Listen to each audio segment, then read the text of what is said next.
Nous devons comprendre une chose, c'est qu'on ne s'appartient pas, ni vous, ni vos enfants. C'est ce que nous appelons la fraude du nom légal, lorsqu'une personnalité juridique, aussi appelée homme de paille ou double fictif, est créée par votre acte de naissance faisant de votre entité juridique la propriété de la République française présidence, enregistrée au registre des commerces. Je ne vais pas rentrer dans les détails de la fraude du nom légal, d'autres en ont déjà parlé et je vous mets tous les liens nécessaires en description. Ce que nous devons néanmoins comprendre, c'est que nous sommes une marchandise sur laquelle l'État capitalise en nous mettant en garantie auprès des banques privées qu'il sollicite pour contracter des prêts, soit de la dette. C'est ce que nous appelons plus communément l'esclavage à la dette. Là aussi, je vous mets quelques liens en description. Nous ne sommes donc rien d'autre que du bétail, une ressource sur laquelle ils investissent et qu'ils exploitent de la naissance jusqu'à la mort pour récolter leurs intérêts lorsque vient le temps de la moisson. Nous ne sommes pas des êtres souverains, mais chaque citoyen qui est représenté par notre personnalité juridique a une part de souveraineté. Celle-ci est donc collective, ce qui fait que notre pays est un État souverain. Nous n'avons pas de pouvoir et cela s'explique très bien. Notre personnalité juridique est régie par des droits et des obligations. Il y a la notion de devoir, mais qui n'est pas une obligation. Dans ces droits, nous retrouvons notre liberté. Celle-ci est donc un droit qui s'inscrit dans la loi, mais qui écrit la loi? Ceux qui nous gouvernent. Nous pouvons alors déterminer que notre liberté étant régie par des droits, donc par des lois que nous n'écrivons pas, peut nous être enlevée à tout moment sans que nous n'ayons rien à dire. Pourquoi? Premièrement, parce qu'on ne s'appartient pas comme nous l'avons compris, et que deuxièmement, nous nous séparons de notre pouvoir par le vote. C'est le principe même d'une démocratie représentative. Démocratie, démos kratos, démos le peuple, kratos le pouvoir. Et dès lors que notre pouvoir fait l'objet d'une représentation, eh bien, il n'existe plus. Nous consentons alors à l'abandonner par le vote et à le remettre entre les mains d'une élite qui n'ont pas obligation de tenir leurs promesses. C'est le principe même d'une promesse, qui repose sur la confiance et sur rien d'autre. Voilà pourquoi nous n'avons rien à dire, non d'un point de vue moral, mais d'un point de vue légal. Nous ne sommes donc pas en démocratie sans quoi le peuple déciderait des règles de sa représentation et voterait ses propres lois. Nous appelons le problème du nom de la solution, ce qui pose un véritable souci d'information et de sémantique. Cela est une volonté de l'élite, qui a pour vocation d'inverser le sens des mots dans le but de nous conditionner, de nous donner l'illusion que nous avons une part de contrôle. En France, comme ailleurs, nous appelons démocratie ce qui est en réalité une oligarchie. Oligo, petit nombre, arché, pouvoir. Le pouvoir d'un petit nombre. Nous pouvons alors comprendre une chose. Je prendrais même le risque de l'affirmer. Soit qu'à l'heure actuelle, voter est un acte criminel, non d'un point de vue pénal, mais d'un point de vue moral. Chaque personne qui vote perd donc sa légitimité à se révolter contre ce qu'il consent. Le contraire serait quelque peu grotesque. Voter, c'est alors accepter l'idée que le pire arrive. C'est un coup de poker truqué, car nous savons que dans le cadre des élections présidentielles, l'élite a le soutien des médias mainstream qui ont pour mission de manipuler l'opinion. Et nous savons qu'ils sont contrôlés par une poignée d'ultra-riches, avec qui ils ont des conflits d'intérêts. Ils sont également financés par ces mêmes ultra-riches, ainsi que des banques privées.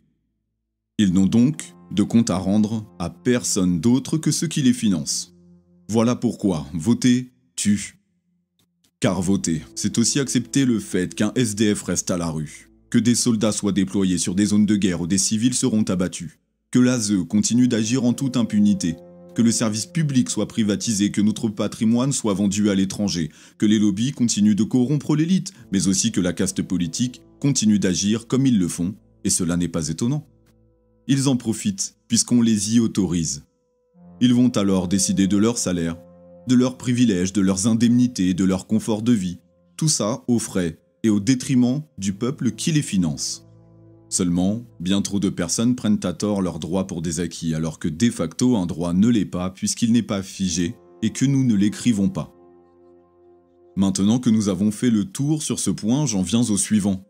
J'ai évoqué le fait que nos enfants ne nous appartiennent pas, et c'est le cas. J'en reviens à ce que j'ai pu dire avant concernant la fraude du nom légal. Mais pourquoi?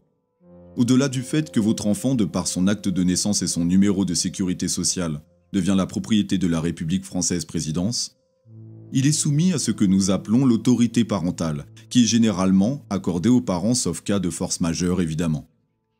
Seulement, qu'est-ce qui régit l'autorité parentale? La loi. Car il s'agit d'un droit. Et qui écrit les lois? Eh bien, toujours et encore ceux qui nous gouvernent, impliquant que nous sommes sous tutelle d'une élite qui a pour vocation de nous soustraire à ces conditions. Nous pouvons donc comprendre que s'il décide que vous n'êtes plus apte à jouir de votre autorité parentale, il remettra vos enfants, qui sont leur propriété légale, aux autorités compétentes. Voilà pourquoi l'ASE qui est mandaté par l'État peut se saisir légalement de vos enfants sans que vous n'ayez absolument rien à dire sous peine d'être inquiété et poursuivi. Donc, parlons d'actualité. Si vous ne voulez pas vous soustraire au vaccin qui sera probablement obligatoire pour les enfants, car je rappelle que l'obligation vaccinale qui est inscrite dans la loi ne concerne que les enfants. Il n'en reste que si vous vous y opposez. L'État de droit fera ce que bon lui semble, puisque nous lui avons offert notre pouvoir. Peut-être pas nous directement, si nous nous abstenons. Mais tous ceux qui, par un devoir illusoire, auront agi dans ce sens. Et je vais vous prouver maintenant que votre liberté n'en est pas une, puisqu'à partir du moment où elle est régie par des droits et des obligations, elle ne peut plus se nommer liberté par définition.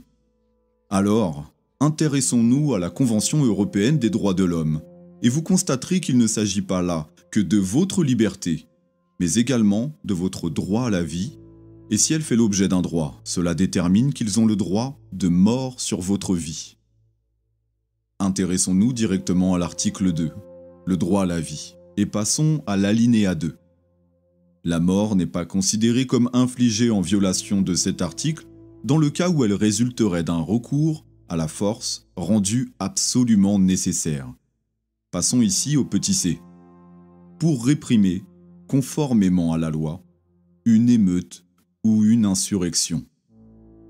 Vous l'avez bien entendu, et je vous laisse mesurer tout ce que cela implique. L'article 4, interdiction de l'esclavage et du travail forcé. Passons directement à l'alinéa 3, n'est pas considéré comme travail forcé ou obligatoire, au sens du présent article, et allons directement au petit c. Tout service requis dans le cas de crise ou de calamité qui menace la vie ou le bien-être de la communauté. Là aussi, je vous laisse mesurer ce que cela implique. Article 5. Droit à la liberté et à la sûreté. Toute personne a droit à la liberté et à la sûreté. A droit. Nul ne peut être privé de sa liberté, sauf dans les cas suivants et selon les voies légales. Passons directement au petit c. S'il s'agit de la détention régulière d'une personne susceptible de propager une maladie contagieuse, d'un aliéné, d'un alcoolique, d'un toxicomane ou d'un vagabond. Comprenez-vous dans quelle situation sommes-nous?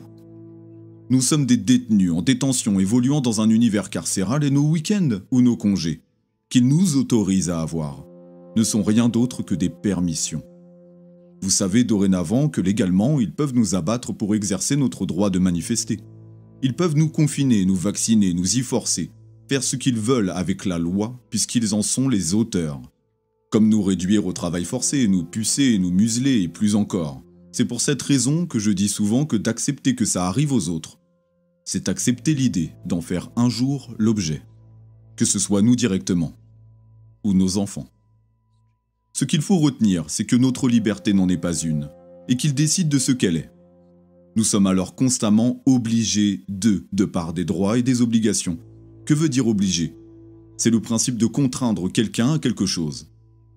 Le mettre dans la nécessité de. Le problème, c'est que nos institutions ne font l'objet d'aucun contrôle. Alors ils agissent comme une mafia en réduisant au silence les réfractaires par n'importe quel moyen légal, non parce qu'ils les craignent, mais parce qu'ils en ont le droit.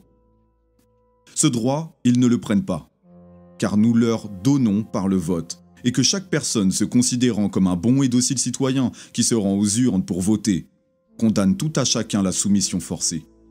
Car si nous nous séparons de notre pouvoir par le vote, il suffirait tout simplement qu'aux prochaines élections, personne ne s'y soustrait, ce qui aurait pour effet de nous rendre notre pouvoir, dont notre souveraineté.